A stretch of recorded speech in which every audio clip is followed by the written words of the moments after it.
This is The Extra Point, an Arizona's Family Originals podcast, sponsored by your Phoenix Suns. Well, we've taken the podcast on the road. We're heading into the 16th hole. We got a live camera. We have Patrick McDonald here from CBS Sports.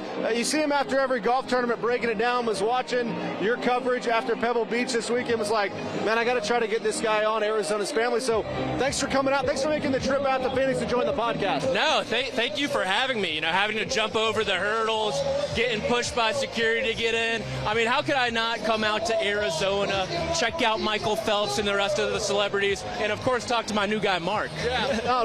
Man, we got to make this like a yearly event. It's getting harder and harder to get into the 16th hole. I remember back there when there weren't any bleachers, people just kind of sat on the hill and hung out and watched Tiger Woods, who hit from right here and hit the hole-in-one. What's it like walking in here for the first time and seeing it? It is insane.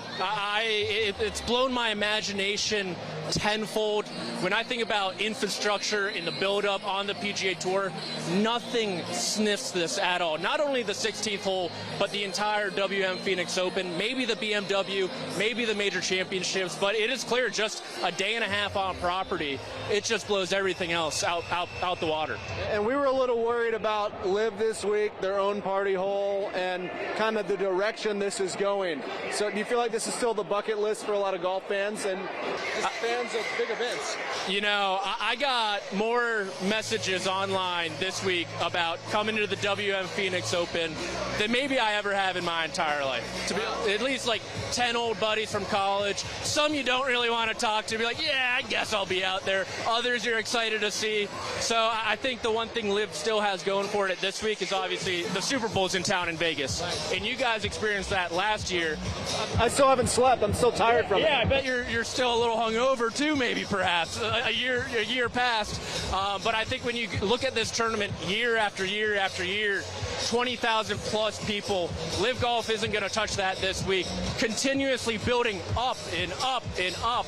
It's really special to be here. No, it's fantastic. And it was this, like, how many events will you get out to during the year? Because you're on right after the coverage on CBS, right? Yeah, so typically, if I'm lucky, I'll get to about 5. Yeah. That's why I moved down to South Carolina, just to be a bit more central. You can get to the Carolinas. You can get up to Jacksonville for the Players' Championship.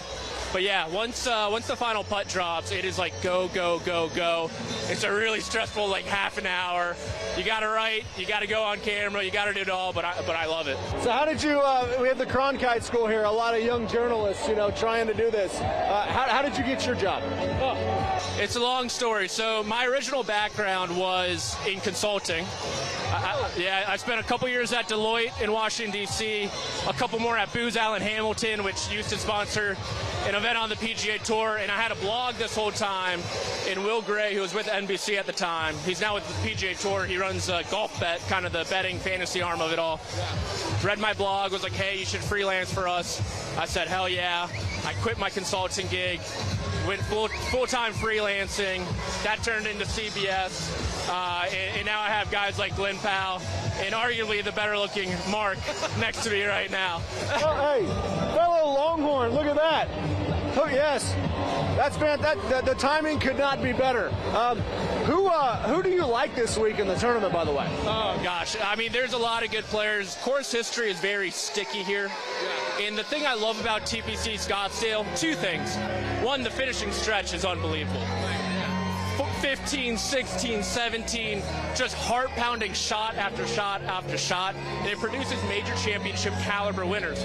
9 out of the last 11, all major champions. One of the omissions is Ricky Fowler, who's a great major player in general. Yeah. And it's hard not to look past Scotty Scheffler, given how well he does putt. I've been a big sign of God betting, and that Glenn Powell sighting might have been the Scotty Scheffler sign I needed. But I think you look at, honestly, some of the top 2 guys, Scotty Scheffler, Justin Thomas, both of them, it's a convergence of course history and current form. And if you guys get them in the final group Sunday, I mean, we'll get an atmosphere just like that.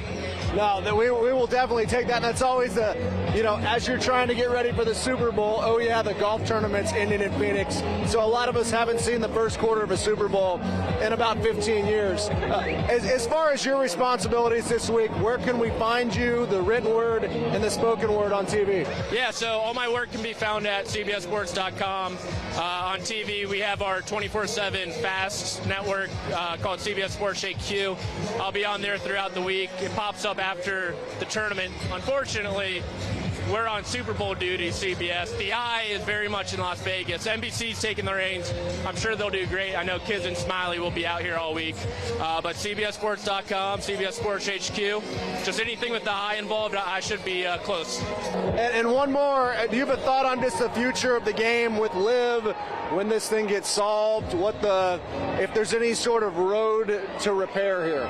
Yeah, I was very optimistic about the deal in general, but I've gotten a bit more pessimistic with the announcement last week of the SSG and the PGA Tour coming together and leaving PIF out.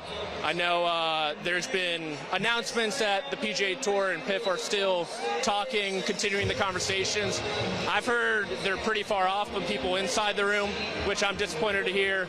And given the success of LIV apparently last week at LIV Golf Mayakoba, it actually makes me feel like it'll be much more down the line, maybe like 27, 28, and then you bring in the DOJ, the government too. And as a former federal consultant, I can guarantee you that will not speed up things at all. Well, we would hope to see John Rahm back here at some point. We'd hope to see maybe Phil Mickelson, but that would seem kind of dicey, wouldn't it? Yeah, it would. And even Rambo, he was talking this week at LIV. He really missed the West Coast swing on the PGA Tour. Obviously, Torrey Pines means a lot to him and his family. PGA West, and he said even driving by this every day, he goes, it made me emotional knowing I can't play there this year, and hopefully in the next few years I'll be able to return. Well, hopefully we can talk about it some more. Thanks for stopping, and we're glad you quit your day job. Yeah, that makes two of us. This is The Extra Point, an Arizona's Family Originals podcast, sponsored by your Phoenix Suns.